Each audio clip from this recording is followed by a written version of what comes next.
سلام كبرات تخاتلتي داسنا اكسترا نلومي شوعات تطرق للتشحن عيسران كلتن اب استدالو وزيناتات دحرس مع سلام بريتوريا اب كتماتات تግራይ ዘሎ ኩነታት ላው ሰራዊት ኤርትራ اب كتماتات تግራይ ብዛዕባ ዘሎ መጓዓዝያን ሰራዊት ኤርትራ ወፂ ዲ ኣይወፅን ዝብል ሓበሬታታትን ኣመልኪቱ ወፂ ዘሎ ጸብጻብ ዘደስስ ትሕዝቶ ከልወናዩ ኣብዛ ቻነል ድማ ናይ ወትሪ ተኸታተልትን ምዃን ሰብስክራይብ ክትገብሩን ነታ ናይ ደወል ምልክት ክትጥውቁን ብኽብሪ ይዕድመኩም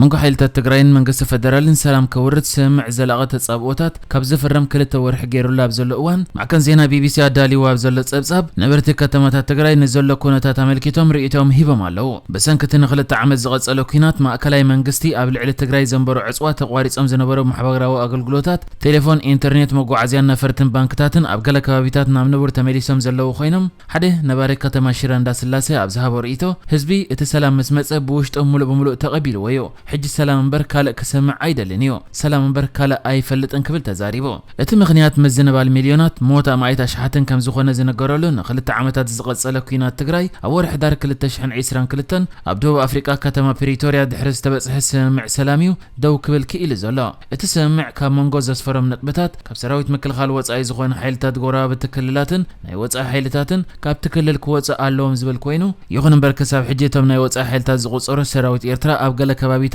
كم زلو تغليصو كم زفلت سراويت ኤርትራ ካብ መጀመርታ ኩናታት ሒዙ ኣብ ጎን ሰራዊት ምክልኻል ፌደራል ተሰሊፉ አንጻር ሓይልታት ትግራይ ክዋጋ ይጽንሑ መንግስቲ ኤርትራ ብዛዕባ መውጻእ ሓይልታቱ ብወግዕ ዘንፈቶ ነገር ኳንተ ዘይሃለወ ኣመወዳእታ ወርሕ ተሐሳስ ሰራዊት ኤርትራ ካብ ከተማታት ሽረ እንዳስላሰን ኣኽሱምን ከም ዝወጹ ወታደራት ኤርትራ ጽዓና ሓያሎ መካይን ካብ አንፈት ኣኽሱም ክመጻን ብሸራሮ ከሓልፋን ከም ዝተረኣያ ገለ ነበርቲ ገሊጾም ነይሮም እዮም ኣብቲ እዋን ማዕከን ዜና ሮይተርስ ብዛዕባ መስሓብ ሰራዊት ኤርትራ ዝምልከት ሓበሬታ ንምርካብ ሚኒስተር ዜና هاجر يمانة قبر مسكال زحته تخوينو نسوقنا بزعبا نتفت سراويت زخونه حبريتا كهب كهم زيد اللي قليص لنيريو يخون امبر حجي واتساب زل زيناتات بزحز لهم ابالات سراويت ኤርትራ حجون اب كبابيتات زوباتات سميناو معرابن ማእከለን ከም ዝርከቡ ቃሎም ዝሃቡ ዝተፈላላዩ ናይ ዓይን መስኻኽርን ሰራሕተኛታት ረድኤትን ገሊጾም ኣለው ሓደ ነባሪ ናይታ ብኮማንድ ፖስት ተመሓደር ዘላ ከተማ ሽረ እንዳስላሰ ዝኾነ ነባሪ ኣብ ዝሃቡ ሓበሬታ ኣብ ዝሓለፈ ሰሙን ወታደራት ኤርትራ ክንቀሳቀሱ ምስትራይ እቲ ሰራዊት ሙሉእ ብምሉእ ድዩ يسحب زل زبل رجزنيا كم زين بركة زخاخرن كله أبز حجوان كأب تختم مهلا ومحبيرو نساب زربو مسوت هدرو كدانو من عدقومنا إن رخبم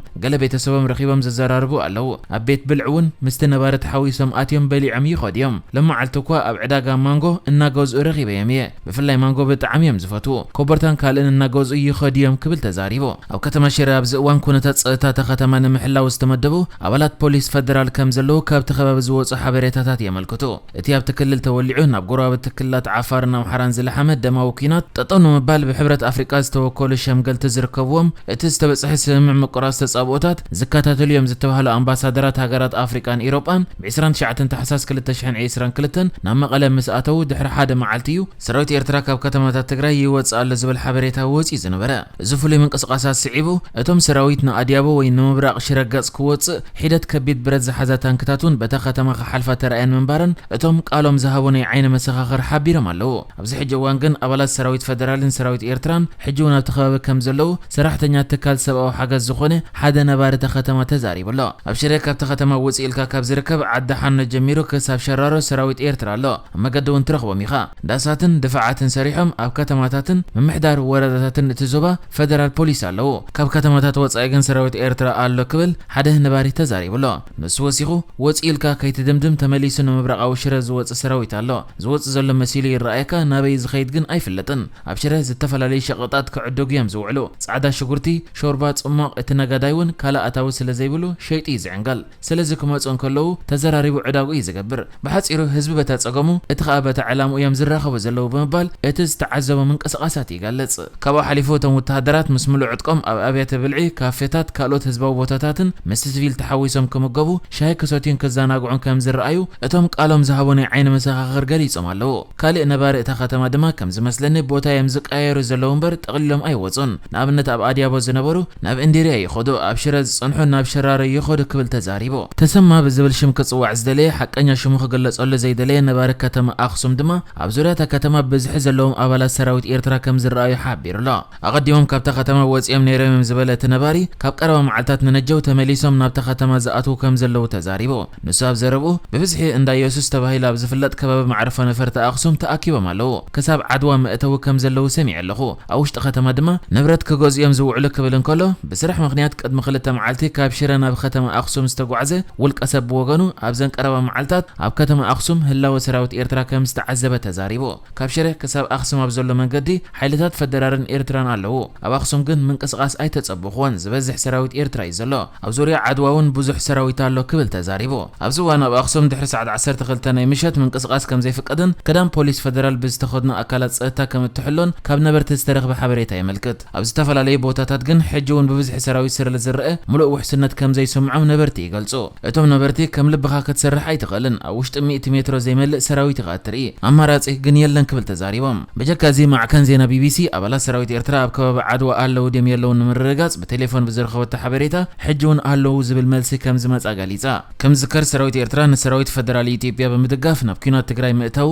ካብ ምዕራባውያን ሃገራት ብፍላይ ድማ ካብ ኣሜሪካ ተሪር ተቃውሞ ክገጥሞ ጸኒሑ እዩ ኣሜሪካ ብልዕሊ ሰራዊት ኤርትራን ላዕለዋይ ኣዛዚኡ ጀነራል ፊሊጶስ ወልደ ዮሃንስን ሓላፊ ጸጥታ ብርጌደር ጀነራል አብርሃ ካሳ ከምኡ ድማ ንንግዳውያን ትካላት ህግደፍን ምስ ኩናት ትግራይ ብዝተሓስ እገዳታት ምግባር ይዝከር ካልኦት ነበርቲ ኣብ ዝሃብዎ ሓበሬታ ድማ እቲ ኩናት ጠጠው ካብ ዝብል ንድሓር ኣብ ዘለዋ ዝሓለፋ 2 ኣዋርሕ ወተሃደራውያን መካይን ኣብ ምጉዓዝ ሰብን ንብረትን ሲቪላውያንን ክሳተፋ ከም ዝተረኣያ ገሊጾም በጣሓትን ኣውቶቡሳትን ሰራዊት ኢትዮጵያን ኣብ ጎን ዝተሰለፉ ሓይልታት ኣምሓራን ካብ ሽረ ከሳብ ከተማታት ዓድዋን ኣክሱምን ከምኡውን ሸራሮ ክኸዱን ዝደልዩ ሲቪላውያን ኣብ ምጉዓዝ ይነጥፉ ከም ዝነበሩ ዝገለጹ ነበርቲ ጸኒሑ ኣባላት ሰራዊት ኤርትራውን ኣብ ተመሳሳሊ ንጥፈታት ኣትዮም ከም ዝነበሩ ሓቢሮም ሓደ ነባሪ ኣብ ዝሃቦ መግለጺ ድማ ሰራዊት ኤርትራ ካብ ሽረ ናብ ዓዲ ዳዕሮ ዓዲ ሃገራይ ሸራሮ ዓዲ ነብሪኢድ ካብ 300 ብር ንላዕለ ክፍሊት ሓቲቶም ናይ መጓዓዝያ ኣገልግሎት ይህቡ ነይሮም እዘን መካይን ከዓ ናይ ኤርትራ ቁጽሪ ሰሌዳ ዘለወን በጣሕ ዝብልወን እየን ክብል ገሊጹ ካልእ ነባሪ ከዓ ኣብ መጀመርታ ዘይከሓድ መካይን ሰራዊት ፈደራል ነቶም ናብ ዓዶም ክምለሱ ዝደልዩ ተመዛበልቲ ብናጻ መጓዓዝያ ክህባ ጀሚረን ነይረን እቲ ተመዛባሊ ናብ ሸራሮ ዓዲ ሃገራይ ዓዲ ነብሪኢድ ታሕታይ ኣድያቦን ምምላስ ብዝብል ይዝውሃብ ነይሩ ኣብ መንጎ ግን ናብ ዕዳጋ ተቐይሩ ኣብዚ ድማ ኣብ ድለላ ዝነጥፉ ተጋሩ ኣለዉ ነቲ ሕብረተሰብ ብሰንኪ ዘጋጠሞ ጸገም መጓዓዝያ ነዚ ኣገልግሎት ከም ኣማራጺ ክጥቀመሉ ከም ዝተገደደ ሓቢሮም ሰሌዳ ቁጽረን ብንጹር ይዝርአ ክዳኖም ናይ ሰራዊት ኤርትራ እዩ ምሳና ምስቲ ህዝቢ ስለ ዝጸንሑ ከዓ ንምፍላይ ቀሊል እዩ እቲ ሰራዊት እውን ኣብ ሽረ ይዝውዕል ሓሊፉ እቲ ሰራዊት በተን በጣሓት ክጓዓዝ እንከሎ እቲ ሲቪል ምስኦም ተሓዊሱ ክኸይድ ይኻ እትርእዮ ብሓደ ተሓዋዊሱ ከም ንቡር ልሙድ ነገር ጌርና ኢና ዳርጋ ንወስዶ ዘለና ክብል ተዛሪቡ ንሱ ወሲኹ እቲ ሰብ እውን እታ ዘላቶ ጸገም ንምስጋር ናብ ካልኦት ከባቢታት ብምኻድ ክሽቅጥን መነባብሮ ክሕግዝን ስለ ዝደሊ ንዕኡ ከም ኣማራጺ ይጥቀም ኩሉ ከዓ ይኸፍሎ እዩ ንኣብነት ካብ ሽረ ናብ ሸራሮ 400 ብር ዓዲ ሃገራይ 300 ዓዲ ነብሪድ ዓዲ ዳዕሮን ካብ 100 ክሳብ 150 ብር ይኸፈሎ ክብል ተዛሪቡ ኣብዚ ሕጂ እዋን ግና ካብ ሽረ ናብ ሸራሮ ህዝባዊ ኣገልግሎት መጓዓዝያ ምህላው ማዕሾ ብዝብል ሽም ክጽዋዕ ዝመረጸ ነባሪ ከተማ ሽረ ገሊጹ ንሱ ወሲኹ ቅድሚ ሕጂ ኣስቤዛ ካብ ሰለኽለኻ ናብ ዓዲ ዳዕሮን ካልእን ብዓረብያ ይመጽእ ነይሩ ሕጂ ናብ ሸራሮ መጓዓዝያ ጀሚሩሎ ውሕስነት የብልናን ኢሎም ዘይጀመሩ እውን ኣለዉ ቅድሚኡ ግን ወተሃደራት ኤርትራ ሰብና ጻዕኒ ይወስዱ ነይሮም ሽዑ ናብ ሸራሮ ብሰብ ዓቢር ዝኸይድ ዝነበረ 500 ብር የኽፍሉ ነይሮም ክብል እውን ተዛሪቡ